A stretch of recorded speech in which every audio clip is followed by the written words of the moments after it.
I was stoked it was frozen over, so crossing the river was a piece of cake today.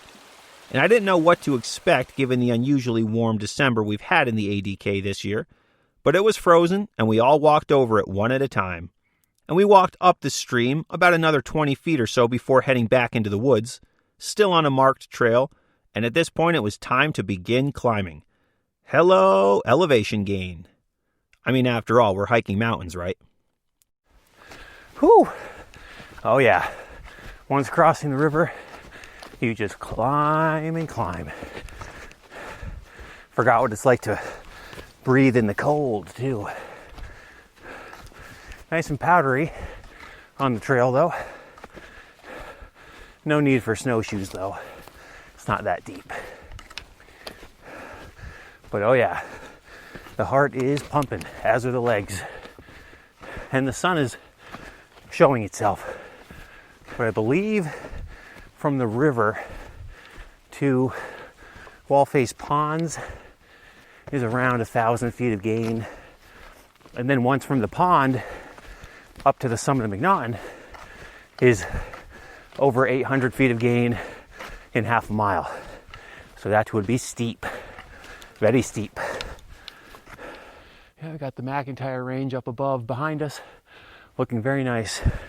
It's a overcast day, but good temperatures and a nice light, lovely snowfall. The woods from here on out had a nice mix of thick, heavy spots and then the occasional more open areas, but for the most part was heavily covered in spruce trees. Not a lot of hardwoods, mostly spruces, firs, and some large pines. The five of us continued climbing up, gaining over 500 feet of elevation in a third of a mile. But at this point, after the long approach, we were warmed up and ready to climb. So climb we did. And again, micro spikes were all we needed, and they worked well since the trail was pretty broken out and only had just a little bit of fresh snow on it. Looks like we finished the initial big climb. Now we're going to be up in elevation a bit, making our way towards the Wallface Ponds, which is nice. That was a nice gasser. Heavy breathing for the last however long it was. But yeah, now it's nice and pleasant. Headlamps are off. Glasses are fogged. Can barely see. And that's why I just hit a branch with my face. But overall, it's a lovely winter wonderland right now. Here as we hike in between the McIntyre Range and Street and Nye. We continued making progress as we head up towards Macnaughton, and then the trail leveled out as we walked along the eastern slope of some hills, while Wallface Mountain stood to the south of us up in the misty clouds. And then we were almost 5.5 miles into the hike when we came to the first of many ponds that lay near the base of Macnaughton, over 3,000 feet up. Just came out to the first little pond up here in a little clearing, which is pretty nice. Cool little clearing, lots of blowdown to climb over and duck under. And then you get that little snowfall in the back of your neck. It's always the worst, but it's a pretty cool clearing right here. It looks pretty frozen. Though some steps I can feel the ice breaking as I walk along the side of the pond. But yeah, just making our way towards Wallface Pond before the final big climb to the summit.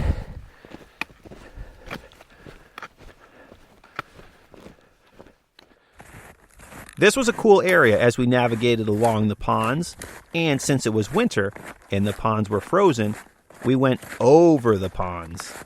In fact, at this point of the day, as we hiked along and over these frozen ponds, I asked Jonathan, "Hey, what's this trail like in the summer?" And he answered, "Picture the Cooksacrogga Bog, but for an entire mile." Woof. Now that does not sound like fun if you ask me. You may be into it, but to me it doesn't scream fun. We are 1.2 miles from Wallface Pond, making our way down some nice powdery trail right now. Nice and fluffy. Lots of spruce trees all around. pretty much all spruce trees, which is my favorite look in the forest. But yeah, some more ponds down below to our right, and wall face pond. Per the trail sign we just passed, 1.2 miles, and from there we'll cut into the woods for a nice 800 feet of elevation gain over a mere half a mile. So a nice steep push to the summit, which I'm not looking forward to, but that will be the kabang at the end. And then we hike all the way back out for no views also, but that's okay. Nice to get this mountain in the books. As we made our way across the ponds, sometimes in the woods, sometimes back out on the pond, we crossed over a small dam at Scott's Pond, and then we stopped for another swig and a snack. And I decided to do something out of the ordinary. I crushed a sandwich, and we weren't even at the summit yet. But I had a couple of them, and we were only going on one mountain today, so I felt, why not? So I ate a roast beef and provolone sandwich on a potato roll to fuel up to the final big push of the mountain. And since I know many people have become very fond of hearing about my sandwiches on the trail, that's what I had today. And while at Scott's Pond, there's a big dam built there that's quite impressive to look at, especially given where it is and how old it must be. And you gotta wonder how in the world these people back in the day were able to build those dams with boulders that size way out here in the literal middle of nowhere, over 3,000 feet elevation with what I'd have to assume little to no real machinery whatsoever. Very impressive. All right, so we're crossing this little dam at the end of some of the ponds here, and everyone in front of me has already dunked something, and they are all a lot smaller than I am, so I have a feeling I'm going to have a wet foot momentarily. Woohoo! You hear that, Troy? Oh boy, here we go. Oh, and we're good. We're dry. The cracking of the ice was a bit nerve-wracking, though. You didn't pack your swimsuit with you? No, I did. It's underneath. I just wear it underneath. So after we crossed over the dam, some of us with wet feet now due to the ice breaking and their foot getting dunked, fortunately I was not one of them, we now decided to put on our rain shells because this was the beginning of getting very wet. Very narrow trails with snow falling off the trees constantly as you bushwhack your way through the woods. It was the beginning of the downpour, you could say. Though it never actually rained or snowed, but judging how wet we were at the summit, you'd have thought it did. But no, it was just from snow falling off the trees onto us and then, mixed with sweat and your body's warm. We were wet. So we hiked, and we hiked.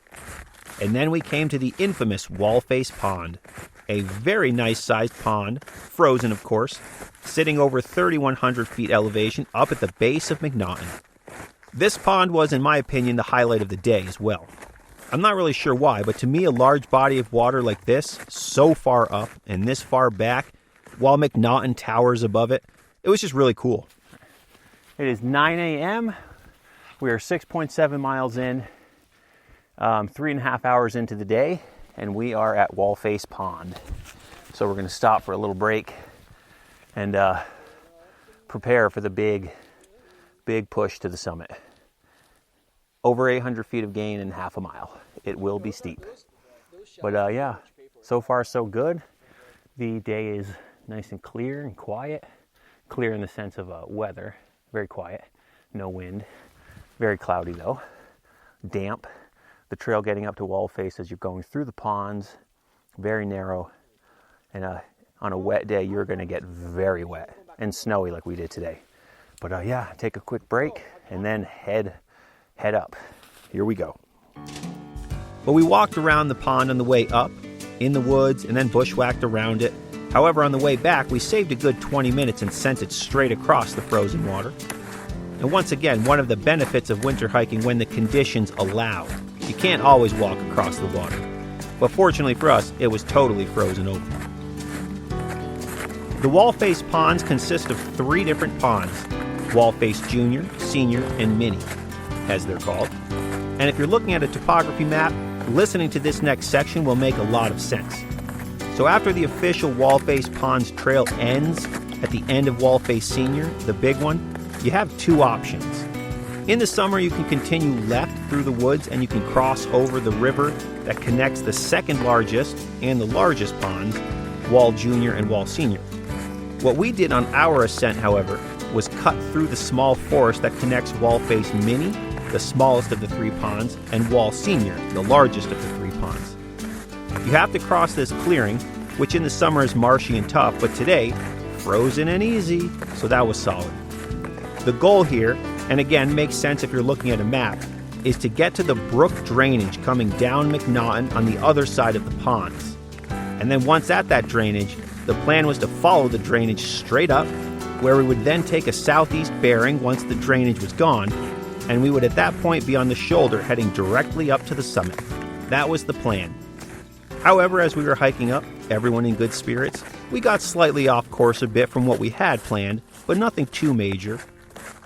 And while we were hiking in the woods, kind of heading back towards where we planned to go, back towards the drainage, we then as a group collectively decided, hey, you know what? Let's just send it straight up to the summit. The rule of up, as people who spend time off-trail hiking like to say. So we're currently at 3271, and we're just going to bang a left and just send it right up to the top of Macnaughton right now. It's the only way to go. We just can't go right through this thick woods, right now. but that's what we're doing. Here we go. So despite it looking steep and daunting, it was time. Let's just go straight up the mountain, Adirondacks style. So that we did. We banged a hard left and went directly up. Taking the path of least resistance, of course, while just jumping up, up, up, bushwhacking our way through the thick branches and the thick trees as the snow falls off into us every time we go past a tree. Sometimes very little visibility and other times not too bad. Just your typical bushwhack. It's 800 feet of elevation gain over half a mile from the Wallface Ponds to the summit of the mountain, so it's all there. But after a lot of heavy breathing, busting through the trees, we made it to the small summit ledge where the brown McNaughton Mountain sign awaited our arrival. A whopping 6 hours into our day. Yes, 6 hours. 11:30 a.m. We made it to the summit of the unofficial high peak number 47, the mighty McNaughton Mountain, standing roughly 4,000 feet elevation, though most measurements call it 3,983 feet. Regardless, here we are on top of MacNaughton, and I'll tell you, we earned this one here on the first day of the winter hiking season. Sunto puts us at 4,026. 4,026. We're 8.2 miles in. 8.2 miles in, 11:30. 6 hours in. 6 hours into the day, we are on the summit of MacNaughton. It was a slog, if you will. And yeah, I'm very wet. Overall good though. Views are non-existent today. But pretty much the same on every hike. But such is life on days like this. Temperature's decent though. It is a view. Time to eat a sandwich. It is a view. You can't argue that. Of not enough Correct. That's a good perspective you have. I mean, you might as well. Time to eat a sandwich. This mountain, though becoming increasingly more popular, is definitely not for people uncomfortable with bushwhacking and general off-trail traveling. It is definitely one I recommend going with someone who has been up it beforehand. That can kind of lead the way. We all took a photo together on the summit, and then most of us changed into a new shirt, and some of us socks, because man, we were wet. As mentioned, it really wasn't that cold even on the summit, as the thermometer on my backpack read mid-20s, so the temperature really wasn't that bad. But once we were up there, I slammed some noon water along with another sandwich to stay hydrated and fueled up. I find my body cramps and gets dehydrated way faster in the winter than in the summer. Since in the winter I don't bring my bladder, so I'm not constantly drinking. So I really have to consciously make sure I'm always drinking and eating like normal, because in the winter, it's much easier to forget to do that. Because you don't really stop often because it gets cold, and you just keep moving. And speaking of keeping moving, after maybe 15 minutes, we decided to hike the half mile on the summit over to the, quote, true summit. They say it's the true summit anyway.